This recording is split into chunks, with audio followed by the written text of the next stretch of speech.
Number 56 देखिए, कह रहा है कि अ मेटल कैपिटल M, तो कोई मेटल है capital M does not liberate hydrogen from acids.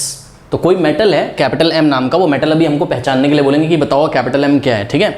तो a metal capital M does not liberate hydrogen from acids, तो ये जो मेटल है ये एसिड्स से रिएक्ट करके हाइड्रोजन नहीं बनाता है, हाइड्रोजन आपको नहीं देता। आपको पता है, आपने पढ़ा है कि मेटल्स जब एसिड से रिएक्ट करते हैं तो हाइड्रोजन मिलता है, बट ये जो भी मेटल है ये एसिड से रिएक्ट करके हाइड्रोजन लिबरेट नहीं कर रहा है, ऐसा क्वेश्चन में कह रहे हैं। अब आगे पढ़ते हैं, कह रहा है कि but reacts with oxygen, but ये ऑक्सीजन से रिएक्ट करता है to give a black colour product, ठीक है। मतलब ये जब मेटल है जब वो ऑक्सीजन से रिएक्ट करता है, तो अगर आप ध्यान से चेक करें तो ये मेटल है, अगर ये ऑक्सीजन से रिएक्ट करेगा तो ब्लैक कलर का कोई सब्सटेंस देगा, ऑब्वियसली मेटल का ऑक्साइड बनेगा, और ये क्या होगा, ये होगा ब्लैक कलर सब्सटेंस, ठीक है। कह रहा है कि identify the metal capital M and black coloured product and also explain the reaction of the metal M with oxygen. अब देखिए बच्चों, बात यहाँ पर ये बोल रहा है बच्चा, सर एग्जाम में हम इसको कैसे पहचाने। देखिए, अगर आपने चैप्टर बहुत अच्छी तरीके से पढ़ा है, चैप्टर नंबर 1, चैप्टर नंबर 2 और chapter number 3, obviously chapter number 1, 2, 3 पढ़ते हुए होगा ना, पहले केमिकल रिएक्शन इक्वेशन पढ़ा होगा, एसिड बेस सॉल्ट, फिर मेटल नॉन मेटल। तो देखिए, पता है इस क्वेश्चन को पकड़ने का एक तरीका है, क्या, दो तरीके मैं आपको बताऊंगा। पहला तरीका तो ये है बच्चों इस क्वेश्चन को पकड़ने का, कि जब हमने आपको पढ़ाया था क्लास में, तो हमने आपको बताया था सभी मेटल्स की हम रिएक्शन ऊपर से कराते हुए चले आ रहे थे एसिड्स के साथ, और कराते कराते हमने आपको दिखाया था आयरन की हमने आपको रिएक्शन कराई थी, किसके साथ, आयरन की रिएक्शन कराई थी हमने H2SO4 के साथ, सल्फ्यूरिक एसिड होता है ना H2SO4, तो आपको फेरस सल्फेट मिला था, FeSO4 मिला था, ठीक है। लेकिन जैसे ही हमने कॉपर की रिएक्शन कराई थी सल्फ्यूरिक एसिड से, ठीक है, हमने वहां पर क्लास में आपको बताया था बच्चों, जैसे ही हमने कॉपर की रिएक्शन कराई थी किसके साथ, सल्फ्यूरिक एसिड यानी कि H2SO4 के साथ, कोई भी रिएक्शन ही नहीं हुई थी। यानी कि जब कॉपर एसिड से रिएक्ट करता है तो कोई भी हाइड्रोजन गैस लिबरेट नहीं करता है। इसी तरीके से बच्चे बोलेंगे सर आपने तो सल्फ्यूरिक एसिड लिया है, आप हाइड्रोक्लोरिक एसिड ले लीजिए। जी नहीं, हाइड्रोक्लोरिक एसिड के साथ भी कॉपर रिएक्ट नहीं करता है, ये हमने आपको क्लास में बहुत ही क्लियर शब्दों में बताया था। और जरा आप अपनी मेटल रिएक्टिविटी सीरीज बच्चों उठा के देखिए जरा, आपका जो कॉपर है वो मेटल रिएक्टिविटी सीरीज में हाइड्रोजन के भी नीचे आता है, ध्यान से चेक करिए, हाइड्रोजन के नीचे आता है। तो कॉपर काफी कम रिएक्टिव है, copper is very less reactive, okay. तो कॉपर क्या करेगा, कॉपर यहां से हाइड्रोजन को डिस्प्लेस नहीं कर पाएगा, ध्यान से चेक करो, बिकॉज कॉपर जो है वो हाइड्रोजन से भी कम रिएक्टिव है। आप मेटल रिएक्टिविटी उठा के देखिए तो कॉपर हाइड्रोजन के जस्ट नीचे आता है, प्लीज उसको देखिए आप, मैंने यहां पर लिखा नहीं हुआ है, ठीक है। तो यही रीजन है कि कॉपर किसी भी एसिड से रिएक्ट ही नहीं करेगा, ठीक। अब जब कॉपर एसिड से रिएक्ट नहीं करेगा, ठीक है, तो वो हाइड्रोजन कहां से देगा, ठीक। चलो बहुत बढ़िया। अब बच्चे बोलेंगे सर मेटल तो हम पहचान गए, कैपिटल M कॉपर है, ठीक, लेकिन सर हम कैसे पता करें कि मेटल कैपिटल M कॉपर ही है। तो बच्चों सुनो, क्योंकि भाई क्या पता कोई और भी मेटल हो जो एसिड से ना रिएक्ट करता हो, जैसे कि बच्चे बोल देंगे सर सिल्वर भी तो, सिल्वर Ag और गोल्ड का फॉर्मूला क्या होता है Au, सिल्वर और गोल्ड भी तो एसिड से रिएक्ट नहीं करते हैं, भाई सही बात तो है, तो कैपिटल M सिल्वर और गोल्ड भी तो हो सकते हैं।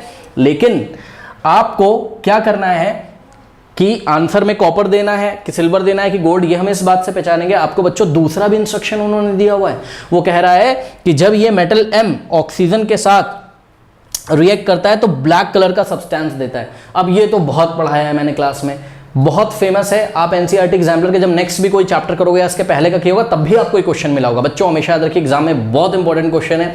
आपको बोलेगा कोई मेटल है M, वो ऑक्सीजन के साथ रिएक्ट करके ब्लैक सब्सटेंस देता है, तो सुन लो वो मेटल पक्का कॉपर होता है, क्योंकि हमने क्लास में पढ़ा हुआ है कि कॉपर को जब ऑक्सीजन के प्रेजेंस में प्रोलॉन्ग्ड हीटिंग करते हैं, काफी देर तक अगर हम हीट करते हैं तो हमको कॉपर सेकेंड ऑक्साइड मिलता है बच्चों, जिसका कलर कैसा होता है, जिसका कलर कैसा होता है बताइए, जिसका कलर ब्लैक होता है, ठीक है। तो आइए हम पहले आपको रिएक्शन लिख के दिखा देते हैं, ठीक है। ये देखिए कॉपर जो होता है, सॉलिड कॉपर ले लीजिए आप, और इसको ऑक्सीजन के प्रेजेंस में, मतलब एयर आप वहां पे डाल सकते हो काफी, और एयर जो होना चाहिए, एयर में ऑक्सीजन की मात्रा ज्यादा होनी चाहिए। तो मैं तो यही आपको राय दूंगा, आपका प्योर ऑक्सीजन का सिलेंडर हो, उससे ऑक्सीजन आप पास करिए तो ज्यादा सही रहेगा।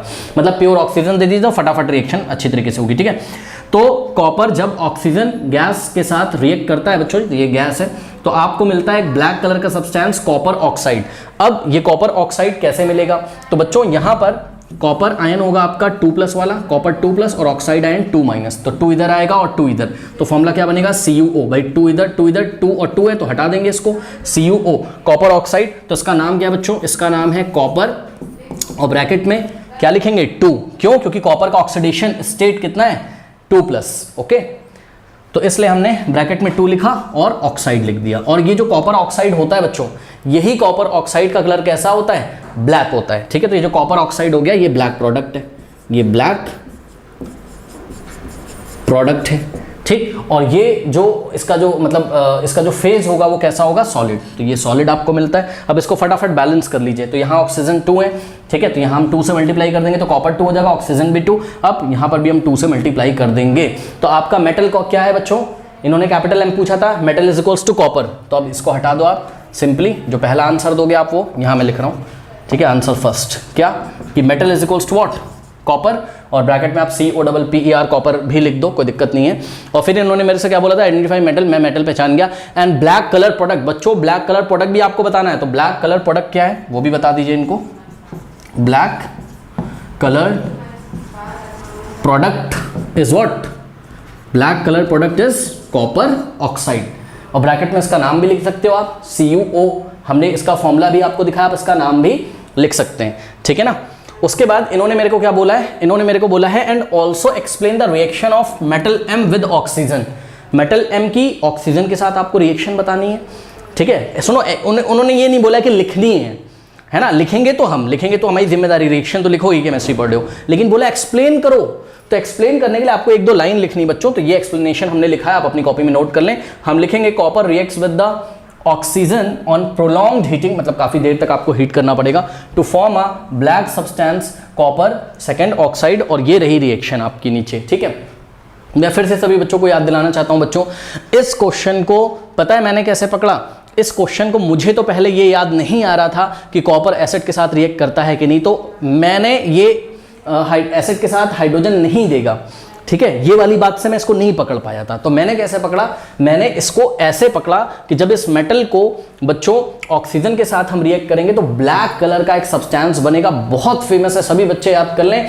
जब कॉपर को ऑक्सीजन, केवल कॉपर ही एक ऐसा मेटल है जिसको आप ऑक्सीजन के साथ प्रोलॉन्ग्ड हीटिंग करोगे, काफी देर तक हीटिंग करोगे बच्चों, तो एक ब्लैक कलर का सब्सटेंस बनता है CuO, कॉपर ऑक्साइड। ये क्वेश्चन अलग अलग चैप्टर में घुमा घुमा कर आया, फिर से सुन लो। किसी मेटल को अगर हम, कोई मेटल दिया हुआ उन्होंने एग्जाम में, उस मेटल को अगर हम ऑक्सीजन के साथ हीट कर रहे हैं और अगर आपको बोल दिया उन्होंने एग्जाम में कि ब्लैक कलर का प्रोडक्ट मिल रहा है, पक्का वो कॉपर ऑक्साइड होगा, पक्का वो कॉपर ऑक्साइड ही होगा, ब्लैक कलर का सब्सटेंस। इसका मतलब पक्का जो मेटल है वो कौन सा मेटल है?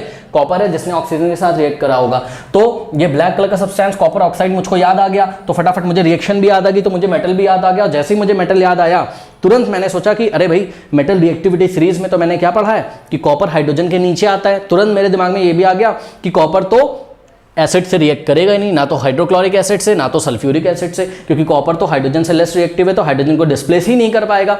तो इस तरीके से मैंने चीजें पहचानी। ओके बच्चों, तो इसको आप नोट कर लीजिए।